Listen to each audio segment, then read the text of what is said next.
You bought the pots. You bought the plants. You filled everything up with soil, gave it water, and waited. And then nothing.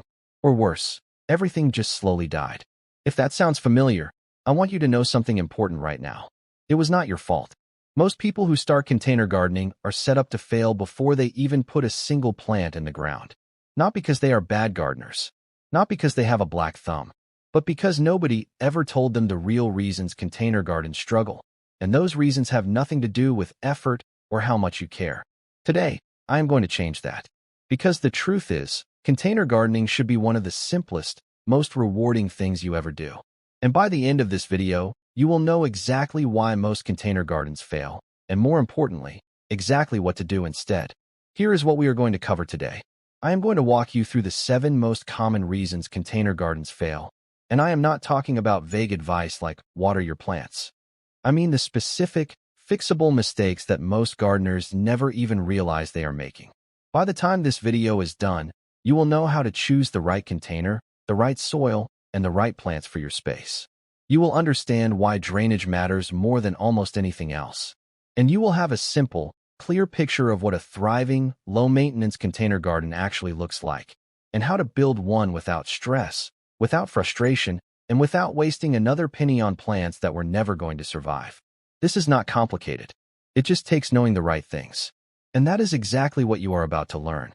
If you have ever felt like gardening just does not work for you, like everyone else seems to have gorgeous pots full of flowers and herbs while yours looks sad and struggling, I want you to know you are not alone. So many people come to container gardening excited, only to feel defeated a few weeks later. They water diligently.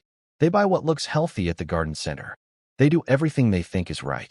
And still, the plants decline. Here at Stress-Free Garden Living, we believe gardening should feel good. It should be simple. It should fit into your life without taking over it. That is especially true if you're newer to gardening, or if you just want a bit of greenery on your patio or balcony without it becoming a second job. Everything we share here is built around one idea. Smart choices up front mean less work later. And today's video is a perfect example of that. Now, before we dive in, I want to flag something for later in this video. We are going to talk about one mistake that almost every beginner makes, and it is so simple, so easy to fix, that most people cannot believe it when they hear it. It has nothing to do with the plants themselves. It is not about watering or sunlight or any of the things you might expect. It is the one thing sitting quietly underneath your pot right now that could be slowly destroying everything you have planted. Make sure you stick around for that. It is probably the most important thing in this entire video. Let's start at the very beginning, because this is where most container gardens go wrong before a single seed is planted. Walk into any garden center, and it is easy to get distracted by how the pots look. And that is completely understandable. Aesthetics matter. But here is what no one tells you. The pot you choose has a direct impact on whether your plants live or die. Here is why. Different container materials behave very differently when it comes to moisture.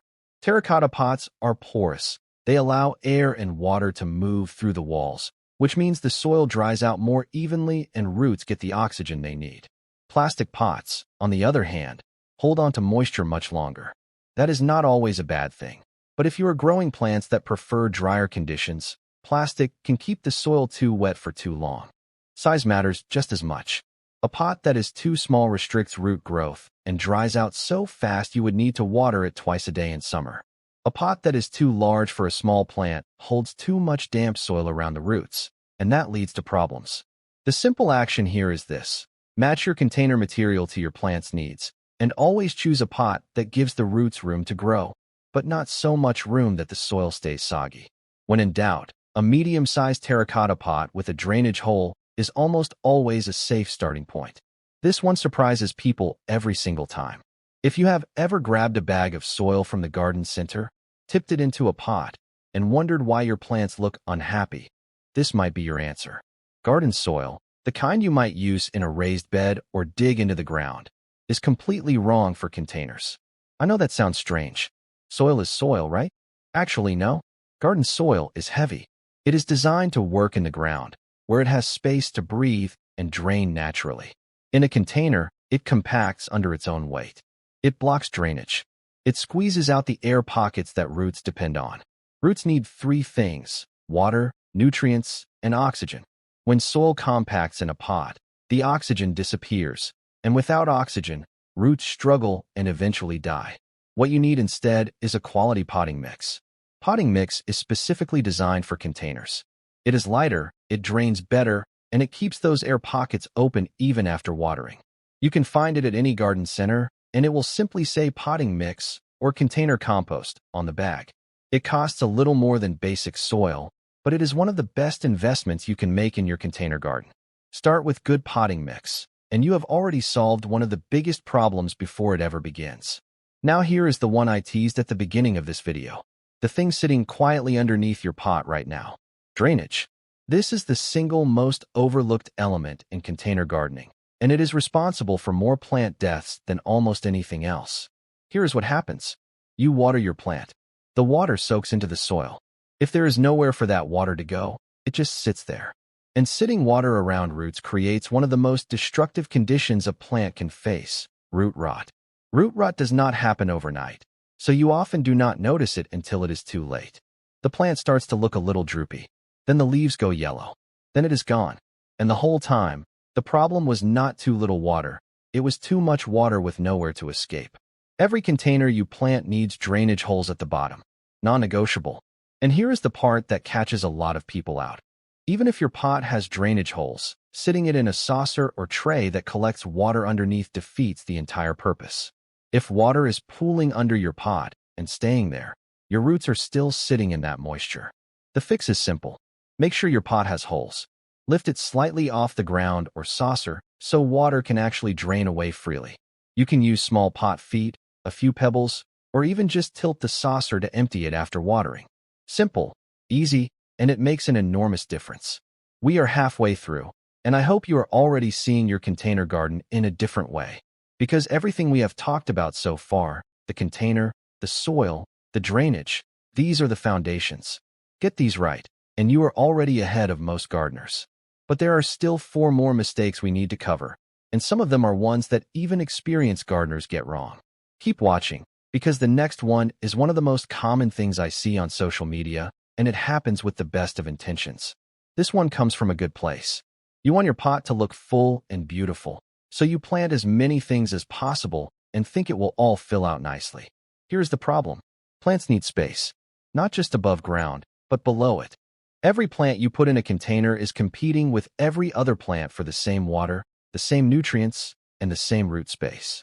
When pots are overcrowded, plants cannot develop the strong root systems they need to thrive. They end up fighting each other, and everyone loses. You might get a brief burst of color at the start, but give it a few weeks and the overcrowded pot starts to struggle. Some plants dominate and take everything, while others quietly fade. The action step here is straightforward. Follow the spacing guide on your plant labels. Yes, it might feel like there is too much empty space at first, but within a few weeks, those plants will fill out, and you will have a much healthier, more beautiful display. Give them room, and they will reward you for it. Here is something I see constantly, and it breaks my heart every time. Someone buys a beautiful plant from the garden center. It looks incredible under the lights, full of color, and they take it home and put it in the shadiest corner of their patio, because that is the only space they have. And within 2 weeks, it is gone. Or the opposite happens. Someone tucks a shade-loving fern into a spot that gets 6 hours of direct afternoon sun, and it fries. This is mistake number 5, choosing the wrong plants for your location. And it is so easily avoided. Every plant has a light preference. Some need full sun, 6 or more hours of direct sunlight. Some prefer partial shade. Some want very little direct light at all. And in a container, you cannot control where the sun falls. You can only control where you place the pot. Before you buy any plant, look at the label and check what light it needs. Then look honestly at where you want to put it and ask, does this spot match? If it does, great. If it does not, choose a different plant that suits the light you actually have. This one small habit, reading the label before you buy, will save you more money and more disappointment than almost anything else. Here is something most new container gardeners do not realize.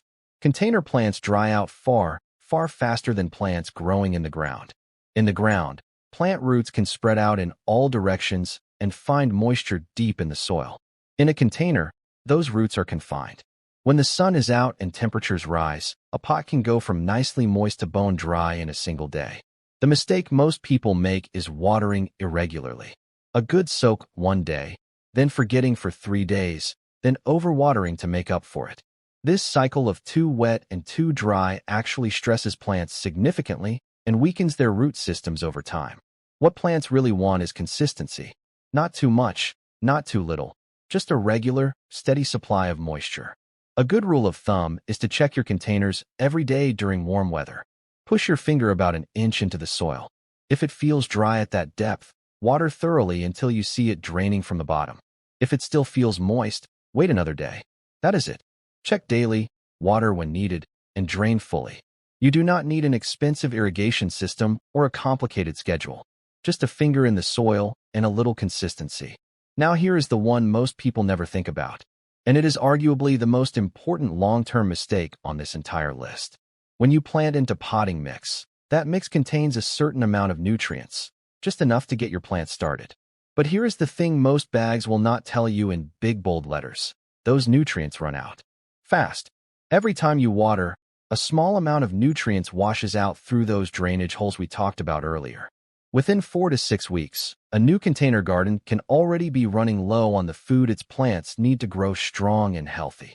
This is why you see container plants that start out looking great, but slowly lose their color, stop producing flowers, and generally look tired and underwhelming as the season goes on.